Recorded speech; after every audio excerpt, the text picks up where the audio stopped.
예전에 이제 제가 섬겼던 교회에서 있었던 일입니다. 목사님께서 저를 이제 조용히 부르셨습니다. 그러고는 아주 긴밀하고 사적인 부탁을 아주 낮은 소리로 하셨는데요. 그 부탁이 뭐였냐면 책 써달라는 거였습니다. 그것도 뭐 책을 써주려고 뭐 이렇게 제가 그 능력이 되는지 모르겠지만 요구를 하셨는데, 문제는 뭐냐면 그게 제가 쓰는 책이 아니라 제가 쓰되 이름은 누구의 이름이요? 목사님 이름으로 대피를 해달라는 겁니다. 그때부터 제가 이제 고민을 하기 시작을 했는데, 그분이 저를 이제 계속 불러다가 돈도 주시고 뭐 휴가도 보내주신다고 그러고 막 이러는 겁니다. 그리고 그렇게 설득을 안 당하니까 최종적으로는 저한테 그렇게 설득을 하셨습니다. 유명한 목사님들, 뭐 책으로 유명한 목사님들 다 얘기하면서 그 사람들 그 책 그 사람이 쓴 거 같냐고 얘기를 하는 겁니다. 그리고는 책 한 권을 이렇게 딱 펴보더니 여기에 머릿말에 보면 누구한테 고맙다 첫 번째 나온 사람이 이 책의 저자라는 거예요. 그래서 한마디로 공공연하게 이 일들이 벌어지고 있다, 한마디로 사실이니 뭘 그렇게 대단하게 하느냐, 이렇게 저한테 물었습니다. 그래서 계속 얘기하시고 계속 하니까 제가 고민이 되었어요. 마음이 이제 조금씩 무너져 내려가는데, 저의 아내가 갑자기 저한테 이런 얘기를 했습니다. 그거 쓸 거면 나하고 이혼하라고 이렇게 얘기를 했어요. 제가 그 얘기를 듣고 정신이 번쩍 들어서요. 그래서 얼마 후에 이제 정리하고 그 교회를 나오게 되었습니다. 지금 돌아와 봤더니 안 쓰길 정말 잘한 것 같습니다. 그런데 참 웃기지 않습니까? 많은 목사님들이 그렇게 합니다. 많은 목사님들의 꿈이 뭐냐면 자기 목회 끝나기 전에 책을 남기는 겁니다. 왜 그 책을 남기는가?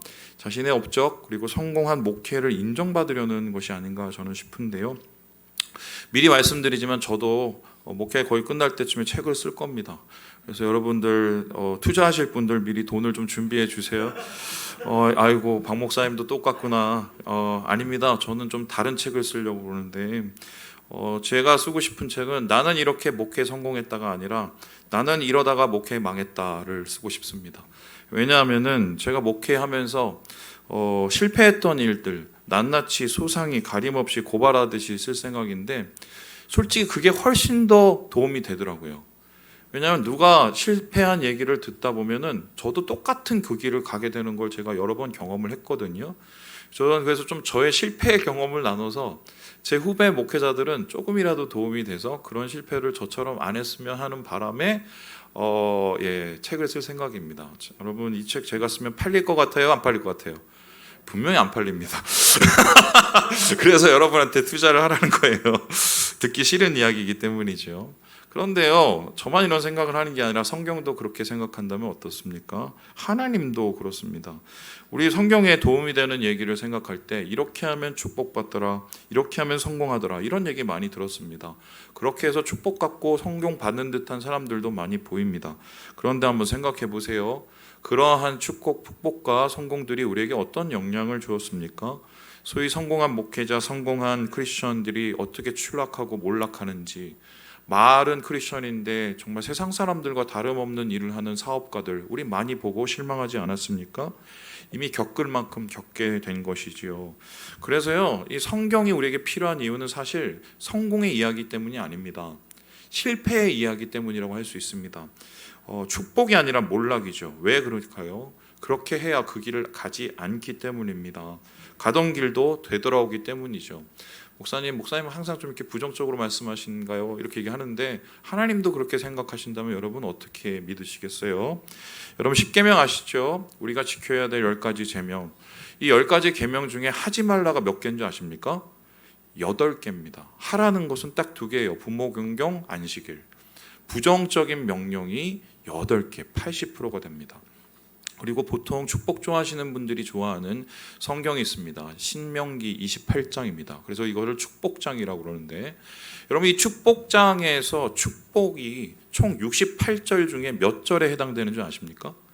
14절, 14절밖에 안 됩니다. 그럼 나머지 절하고 그걸 비율을 따져보면 정확하게 이것도 8대 2입니다. 그래서 하나님께서는 이렇게 하면 실패한다라는 얘기를 8, 그리고 이렇게 하면 성공한다는 얘기를 2밖에 안 하셨어요. 그 이유는 뭐냐면은 이러한 부정적인 명령과 말씀을 통해서 우리에게 필요한 2가지를 가르치기 위해서입니다. 경외하는 법, 그리고 죄를 경계하는 법. 그것이 우리의 삶을 정말 성공하게 하기 때문인데요.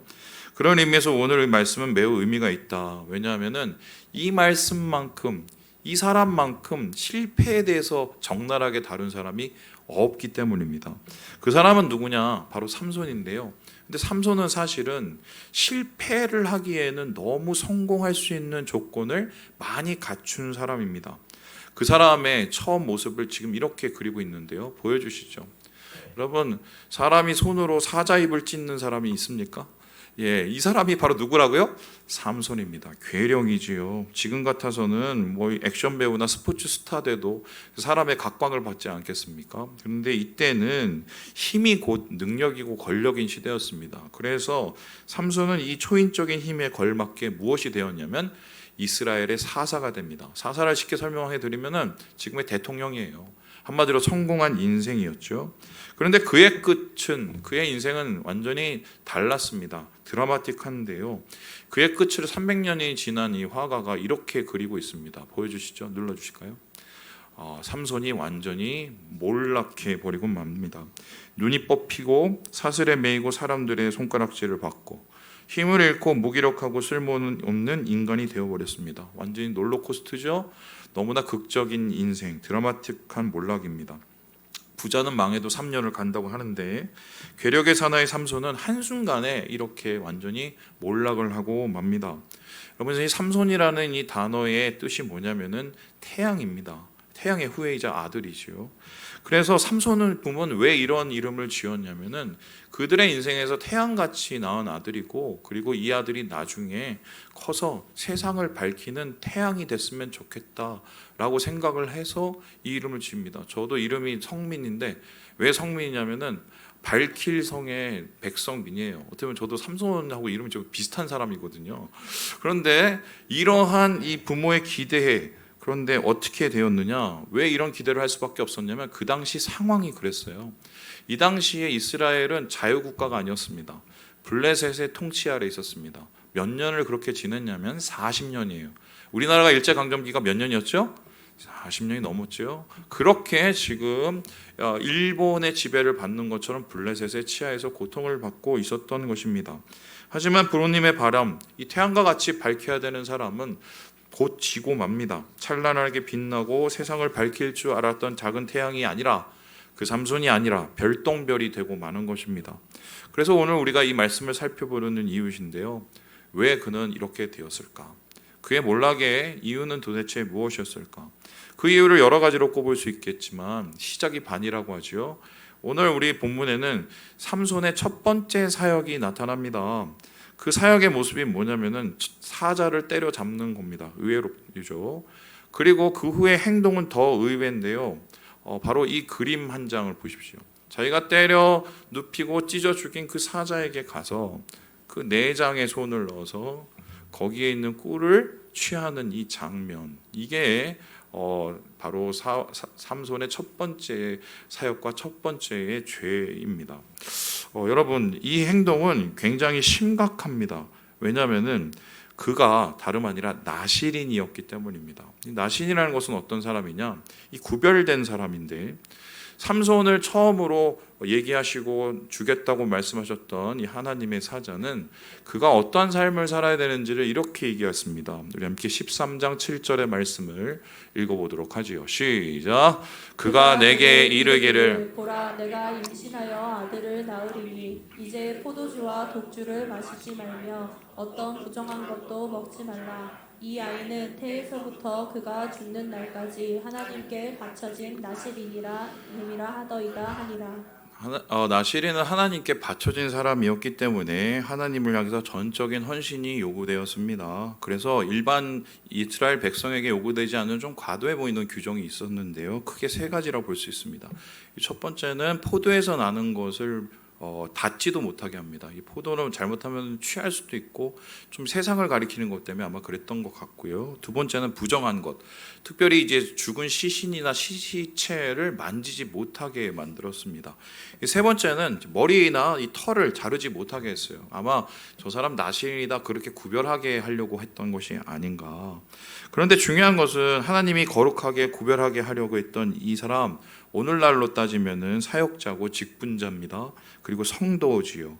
그런데 그 사람이 지금 죽은 사자의 죽음에서 꿀을 취합니다.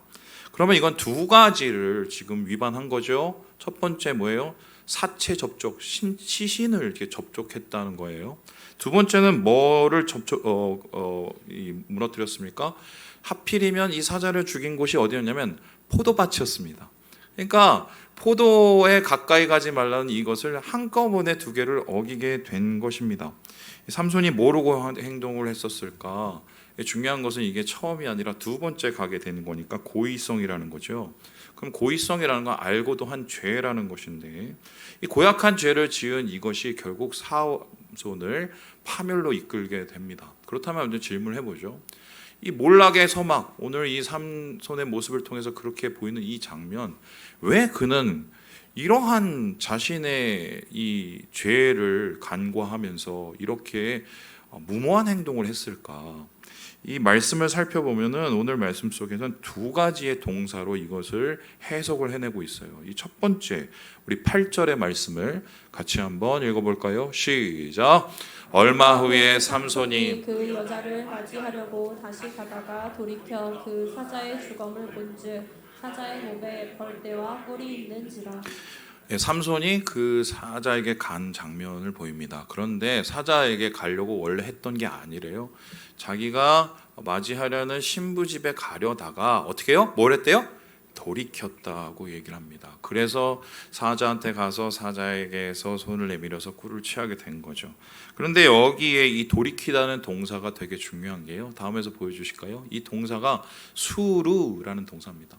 이 수루라는 동사는 돌이키다는 말도 되지만 빗나가다, 떠나다, 제거하다, 끝나다라는 뜻도 됩니다. 그러니까 삼손이 돌이켰다는 것은 하나님의 원래의 길로부터 빗나가 버리고 하나님이 주신 원래의 뜻에서부터 떠나갔다.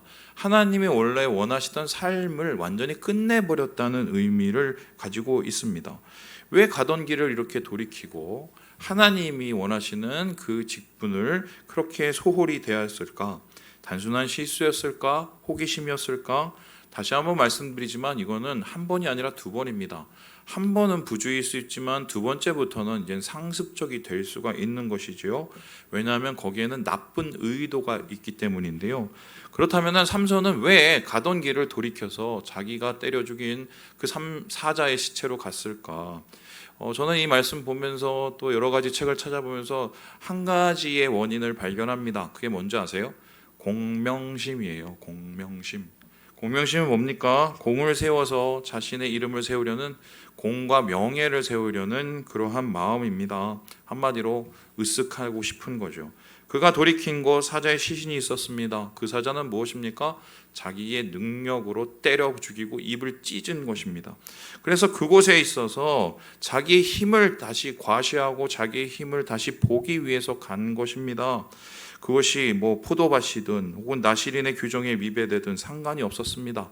왜냐하면 거기에는 자기의 힘의 자랑, 힘의 자만이 있었기 때문입니다.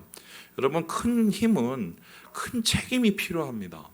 힘이 많다고 좋은 게 아니에요. 힘을 잘 발휘하지 못하면 항상 그에 대한 책임과 대가가 따르기 때문인데요. 그것이 이 책임이 제대로 없으면 힘은 파멸의 이유가 될 수가 있습니다. 왜인가요? 자만하기 때문입니다. 여러분, 수많은 사람들, 제가 캄보디아에 이제 가서 예전에 그 무슨 뭐 캄보디아에 있는 그 유명한 그 사원을 이렇게 가서 보고 왔어요. 뭐 어마어마한 크기예요. 그래서 이걸 어떻게 세웠는지도 첫 번째 궁금했고, 두 번째는 뭐냐면 여기서 살던 사람들이 다 어디로 갔는지도 궁금했습니다. 이게 나중에 사라졌었거든요. 알고 봤더니 한때 그곳을 장악하고 그곳에서 힘을 가지고 있던 사람들이 과시하기 위해서 세운 건물들이래요. 앙코르와트가. 그거 세우고 나서 죽은 겁니다. 그거 세우고 나서 나라가 망한 겁니다. 자만했기 때문인데요. 삼손 역시 그의 실패의 원인은, 몰락의 원인은 자만이었습니다. 이것을 나타내는 아주 대표적인 부분이 있어요. 우리 함께 16장 말씀을 같이 한번 읽어보도록 하겠습니다. 시작. 들릴라가 삼손에게 이르되 당신의 마음이 내게 있지 아니하면서 당신이 어찌 나를 사랑한다 하느냐. 당신이 이로써 3번이나 나를 희롱하고 당신의 큰 힘이 무엇으로 말미암아 생기는지를 내게 말하지 아니하였도다 하며. 보통 우리가 삼손 생각하면 들릴라라는 여자를 생각합니다. 이 여자가 도대체 어떻게 생겼는지 삼손이 푹 빠져버리게 했죠. 이 여자하고 이제 사랑놀이, 사랑 싸움을 한 것으로 유명합니다. 그런데 그 싸움이 지금 어떻게 됩니까? 들릴라가 계속 삼손에게 묻습니다. 뭘 물어요? 당신의 힘의 근원은 뭡니까? 좀 가르쳐 주세요. 나를 사랑하면 가르쳐 주세요. 그랬는데 삼손이 계속 그걸 어떻게 거짓말하고 돌려대고 해서 몇 번이나 돌려댔어요? 3번이나 돌려댔습니다. 그래서 이제 나중에는 승질이 나서 어떻게 나한테 이럴 수 있어요? 나를 사랑하는 건 맞아요. 이러면서 나에게 가르쳐 주세요. 그랬을 때 삼손이 못 이기고 가르쳐 주다가 나중에 머리가 깎이게 되는 거죠. 근데 저는 이 장면에서 중요한 게 뭐냐면 3번이나 속인 게 중요한 게 아니라 3번이나 속은 거예요. 삼손이 사실은. 그렇죠? 가르쳐 줬는데 그걸 계속 등쳐먹은 거예요. 지금으로 따지면 꽃뱀입니다. 꽃뱀이 나를 3번이나 속이는데도 그 여자를 떠나지 않고 있습니다. 꽃뱀이 3번이나 나를 등쳐먹는데도 똑같은 실수를 반복하고 있습니다. 왜 이럴까요? 그 여자를 너무 사랑해서, 그 여자가 너무 이뻐서. 여러분, 그 이쁜 것도 독이 있으면 한계가 있는 것이죠. 근데 학자들은 여기에 대해서 뭐라고 얘기하냐면 이게 다름 아니라 삼손의 자만을 드러내는 거라고 얘기합니다. 이런 거죠. 내가 힘이 있어서 네가 뭘 하든 이 정도는 내가 통제할 수 있어. 네가 나한테 어떻게 하든 이 정도는 다 풀어낼 수 있어. 너 가소로워. 이렇게 손바닥 위에 있다고 생각을 하게 되는 것입니다. 왜냐하면 그 자만이라는 것은 다른 게 아니라 그 힘이, 그 성공이 다름 아니라 나 때문이라고 생각하기 때문에 생겨나는 겁니다. 내가 그때 그렇게 해서 이렇게 된 거야. 내가 그때 그 참아내서 이렇게 된 거야. 여러분, 그게 겉으로는 말할 수 있지만 솔직히 예수 믿는 사람에게서 하나님이 안 도와주시면 가능한 게 있습니까? 그거를 인정하지 못하고 그것을 자기의 덕으로, 자기의 공으로 세울 때 사람은 무너집니다. 수많은 목회자들이 그렇게 해서 무너졌고요. 수많은 크리스찬들이 그렇게 해서 무너집니다. 그리고 하나님께서는 항상 그 끝에 책임을 묻습니다. 너에게 준 그 능력 진짜 네 거니? 그걸 가지고 뭘 했니? 그리고 그 끝을 보게 하시는 게 바로 삼손의 몰락이었어요. 두 번째, 삼손은 왜 몰락하게 되었을까? 오늘 본문에는 두 번째 동사를 이야기하고 있는데요. 우리 9절의 말씀을 같이 한번 읽어보도록 하겠습니다. 시작. 손으로 그 꿀을 떠서 걸어가며 먹고 그의 부모에게 이르러 그들에게 그것을 들여서 먹게 하였으나 그 꿀을 사자의 몸에서 떠왔다고는 알리지 아니하였더라. 여러분, 이게 앞에 이분이 사자가 없으니까 예를 들어서 뭐 강아지라고 쳐봅시다. 강아지가 죽었어요. 근데 거기에 막 꿀덩어리가 있는 거예요. 여러분, 거기에 손을 넣어서 꿀을 드시겠습니까? 힘들죠? 근데 이렇게 한 이유가 뭐냐면 이 당시에 굉장히 꿀이 비싼 음식이었기 때문입니다. 그런데 그래도 사실은 나시린이었고, 그래도 사실은 이제 좀 이렇게 불쾌한 일인데 이걸 어떻게 했었을까? 그런데 이 사사기 기자는요, 이 삼손이 이 꿀을 취하는 그 장면에 한 가지 동사를 씁니다. 떠서라는 동사를 써요. 근데 사실 떠서라는 이 동사가 다음과 같은데요, 라다흐입니다. 근데 이 라다흐라는 동사는 뜨다라는 말보다는 더 많이 쓰이는 말이 있습니다. 뭔지 아세요? 다스리다, 지배하다입니다. 그렇다면 지금 삼손이 꿀을 뜬다는 것은 어떤 의미냐면 이거 내 거 하면서 다 차지하는 것입니다. 실제로 그렇게밖에 생각할 수 없는 게 자기가 죽인 사자에게서 나니까 그게 누구 거예요? 자기 거라고 생각하게 되는 겁니다. 삼손은 왜 무너지게 되었느냐? 개인의 사생활 때문에 무너지게 된 것입니다. 여러분, 하나님께서는 우리 모든 신자에게 사생활을 허락을 하십니다. 사생활이 없을 수는 없어요. 근데 그 사생활이 우리의 삶의 신앙을 앞서게 되면 항상 문제가 생기게 됩니다. 삼손의 경우에 바로 그게 드러난 것이 뭐냐면 오늘 딥나에 가서 블레셋 여인하고 결혼하는 장면입니다. 나시린은 물론이고 이스라엘 백성은 이방인과의 결혼을 정확하게 반대하고 금지하고 있었습니다. 그래서 부모가 말렸어요. 그럼에도 불구하고 삼손은 그렇게 합니다. 목사님, 너무 사랑하고 이뻤으니까 그랬겠죠. 이렇게 말할 수 있습니다. 그런데 아까 제가 말씀드렸지만 삼손은 뭐예요? 사사였어요. 그럼 사사를 지금으로 말하면 어떠냐면 우리로 따지자면 목사님입니다. 근데 제가 목사예요. 근데 어느 날 제가 미쳐서 너무 이쁜 여자 보고 저는 저 여자하고 결혼하려고 했는데 알고 봤더니 정말 회룡사에서 되게 유명하신 불교 신자라고 한번 생각을 해봅시다. 여러분 그거를 받아들일 수 있겠어요? 물론 제가 미혼이라는 상태라고 생각을 해보았고 지금 그런 이야기예요. 그러면 이건 말도 안 되는 이야기를 왜 삼손은 했을까? 지금 꿀을 취하는 장면하고 똑같은데 이거 내 거입니다. 이거 내 거. 사람은요 하나님 앞에 사생활을 어떻게 처리하느냐에 대해서 이제 그 문제가 발생해요. 우리를 가리켜 사명자라고 하죠. 이 사명자에게 사생활이 있을까요? 사생활이 있다는 것은 하나님하고 관계없는 삶이 있다고 생각하면 그때부터 문제가 생깁니다. 우리의 삶은요 하나님과 함께하는 신앙생활만 있는 거예요. 대개의 타락과 몰락은 어디서 일어나느냐? 이건 내 거, 이건 내 생활, 이건 내 관계, 이건 내 사람, 이건 내 아들, 이건 내 자식, 거기에서 대부분 문제가 일어나게 됩니다.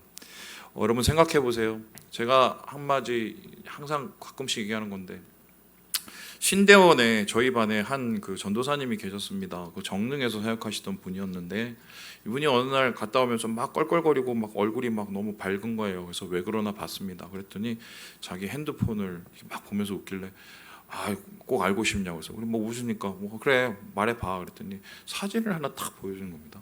모델이 있더라고요. 엄청 이뻐요. 그래서 야 이쁘다. 그래서 또 남자들끼리 있으니까 뭐 또 야 이쁘다 이렇게 했겠죠. 야 남자들은 어쩔 수 없습니다. 그런데 갑자기 그 사람이 그 전사님이 힘을 떡 주더니 뭐라고 그러는지 아십니까? 이게 내 여자친구라고. 그래서 다 뒤집었습니다. 야 조전사 성공했다. 조전사 여자친구는 정말 엄청나게 이쁜 여자다. 막 진짜 그랬어요. 그런데 나중에 알고 봤더니 이 여자분이 어떠냐? 그 교회에 등록한 지 한 달도 안 된 청년이었습니다. 심지어는 그 전에 교회를 다닌 적이 한 번도 없는 사람이었습니다. 그래서 이 자매를 이 전도사님이 택한 이유는 오로지 한 가지 이유였습니다. 뭐예요? 이뻐서. 그런데 중요한 거는 이쁜 이 여자분하고 사귀는 거 뭐 어떻게 했는지 잘 모르겠지만 나중에 뭘 해야 됩니까? 둘이 사역을 해야 됩니다. 사모가 돼야 돼요. 그죠? 그럼 이 여자분이 이렇게 사귀는 게 어떤 의미인지 과연 알았을까? 그리고 전도사님과 사귀어서 나중에 사모가 된다는 것을 여자가 깨닫고 그것을 인정했을까? 인정했을까 아닐까요? 아니에요. 어느 순간 이 전사님이 표정이 좀 안 좋아지기 시작한 겁니다. 왜인지 아세요? 기도를 했는데 하나님이 아니라고 얘기를 하셨다는 거예요. 그래서 아니라고 얘기하면 어떻게 됩니까? 포기를 해야죠. 그런데 그때부터 이분이 금식 기도를 하더라고요. 소래교회라고 이제 총신대 뒤에 공간인데 거기 올라가서 금식 기도를 하더만요. 이유는 뭐다? 하나님 저 이 여자랑 결혼하려 합니다. 나중에 어떻게 되는지 아세요? 학교를 중퇴하셨습니다. 그리고 그 여자분하고 헤어졌습니다. 사역을 포기하셨습니다.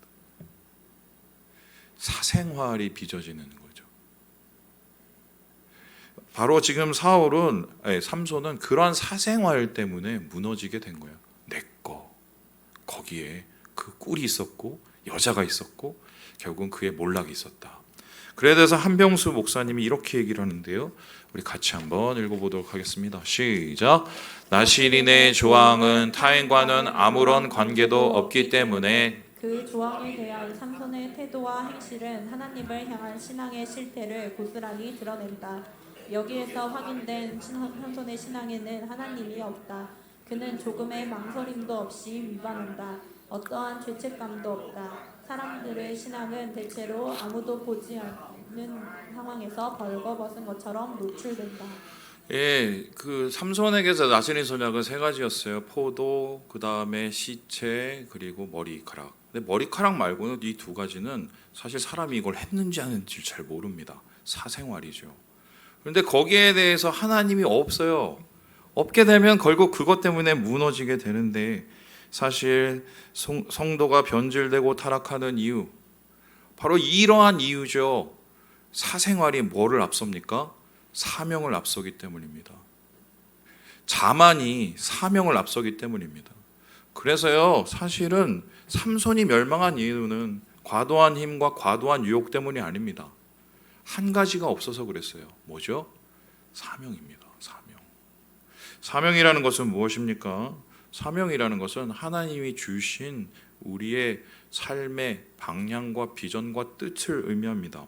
그런데 성도에게 사명이 없는 것은 이거는 굉장히 불행한 거고, 성도라면 다 사명이 있습니다.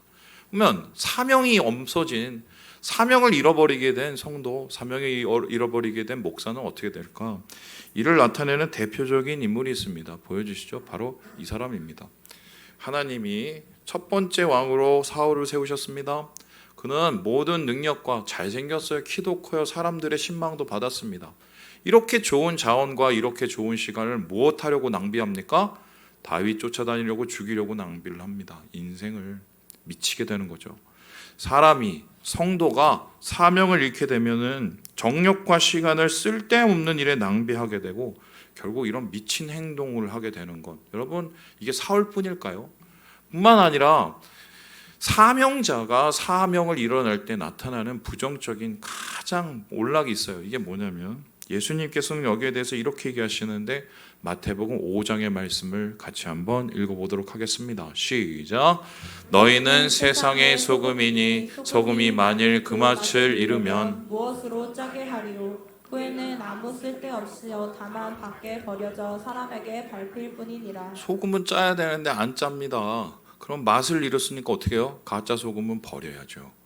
지금 저는 우리 한국교회가 바로 지금 이런 시대가 아닌가. 맛을 잃은 소금의 시대.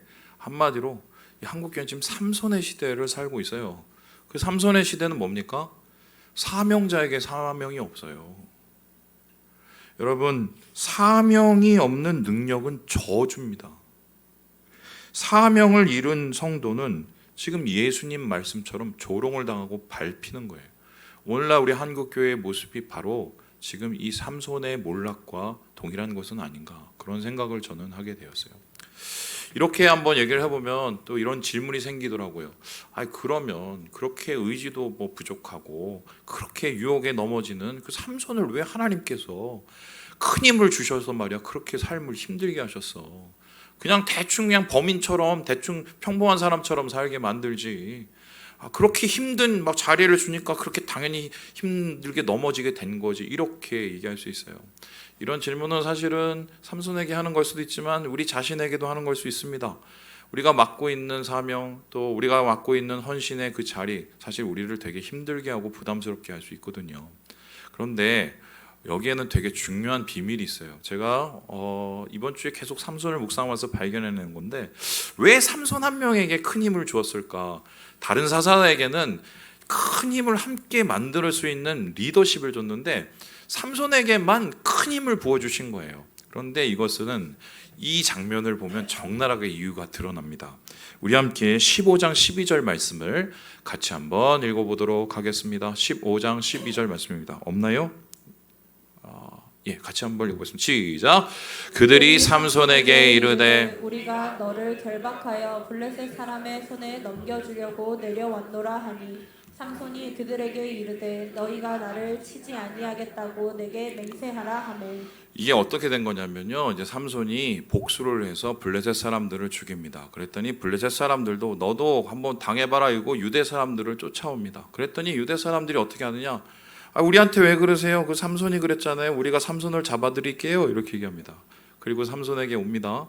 야, 니 때문에 우리가 지금 죽게 생겼어. 너 빨리 나와. 그때 삼손이 뭐냐면 그래 좋아. 내가 잡혀는 주는데 대신에 내가 나중에 그 블레셋 사람들하고 싸우면 니네는 내 뒤통수 때리지 마. 이렇게 얘기하는 겁니다.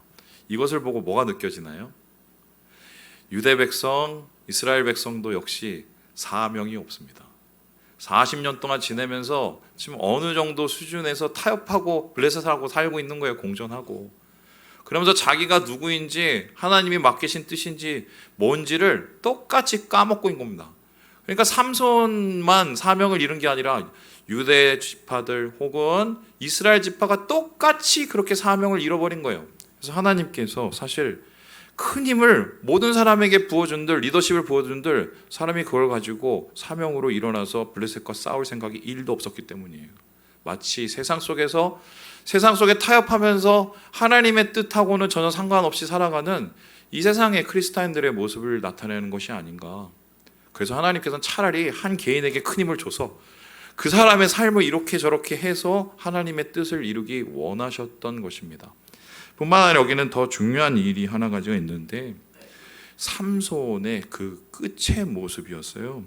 이 삼손이 여기에서 이렇게 몰락했으면 사실 이 이야기는 재미가 없었을 겁니다. 그런데 삼손의 끝은 이렇게 끝이 나요. 우리 함께 28절을 같이 한번 읽고 마무리를 해볼까요? 시작. 삼손이 여호와께 부르짖어 이르되 주 여호와여 구하옵나니 나를 생각하옵소서. 하나님이여 구하옵나니 이번만 나를 강하게 하사 나의 두 눈을 뺀 블레셋 사람에게 원수를 단번에 갚게 하옵소서 하고 잡혀가서 머리 깎이고 눈 뽑히고 조롱당하고, 그런데 거기서 끝난 게 아닙니다. 하나님께 기도를 하기 시작을 해요. 그리고 뭐랍니까? 하나님, 내 힘이 아니었어요. 하나님이 이번만 나를 강하게 해주시면, 힘을 주시면 제가 힘써서 일어나서 주님의 일을 하겠습니다. 그러니까 제가 사명을 회복했으니 주님 나에게 기회를 주세요. 이렇게 얘기를 합니다. 그리고 나서 어떤 일이 일어납니까? 보여주시죠. 바로 블레셋 백성들을 자기의 일생의 가장 큰 멸망과 가장 큰 파괴를 일으키는 한마디로 승리를 가져오게 되는 것이죠. 그래서 하나님께서는 이 삼손 한 명을 통해서 궁극적으로 하고 싶으신 게 뭐냐? 이스라엘 백성에게 말씀하시고 싶은 게 뭐냐? 사명자가 사명을 회복하면 어떤 일이 일어나는지를 보게 하시려는 겁니다.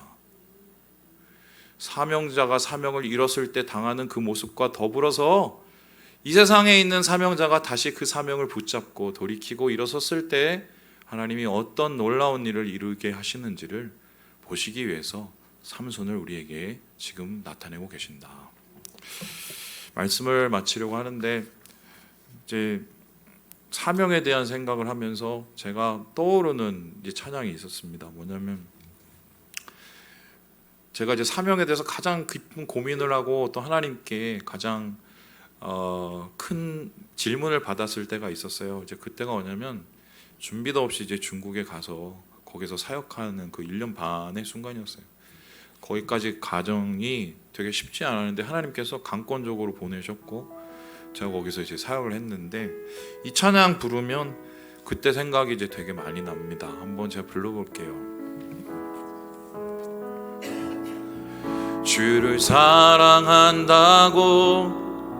주만 섬기겠다고 항상 말을 하지만 그리 쉽지는 않죠. 나의 말과 행동이 너무나도 달라서 오늘도 다시 주님 앞에 나아갑니다. 주위에 살겠다고 주위에 죽겠다고 항상 말을 하지만 그리 쉽지는 않죠. 나의 겉과 속마음이 너무나도 달라서 오늘도 다시 주님 앞에 나아갑니다. 이런 나의 모습 너무 잘 아시죠. 나의 마음 깊은 것도 모두 보고 계시죠. 내 안에 숨겨진 또 다른 내 모습 주의 도우심 갈망하오니 주여 나를 고치소서. 고쳐서 주의 도구로 사용하소서. 내 삶의 전부이신 주님만 사랑하게 하소서. 저는 사명이 대단한 줄 알았어요. 사명자는 하나님이 따로 세운 줄 알았습니다. 그래서 제가 목사 안 되려고 그랬어요. 근데 제가 중국에 있었을 때 주님이 저에게 말씀하신 게 한 가지 있었어요. 성민아, 나는 내가 준 힘으로 내 뜻을 품고 오늘 하루만 살면 된다. 여러분, 그게 사명이에요. 내 힘이 아니라 주님의 힘, 내 삶이 아니라 주님의 삶, 내 뜻이 아니라 하나님의 뜻. 삼손이 그것을 회복했을 때 눈은 뽑히고 힘은 사라졌지만 하나님께서 그를 다시 높이시고 사용하셨습니다.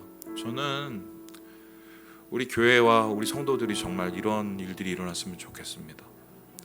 한국엔 이런 교회가 점점 사라지고 있어요. 주님 안에서 이런 비전을 품으시고 하나님의 정말 성공하는 인생이 되시는 우리 성도들 되시길 주님의 이름으로 축원합니다.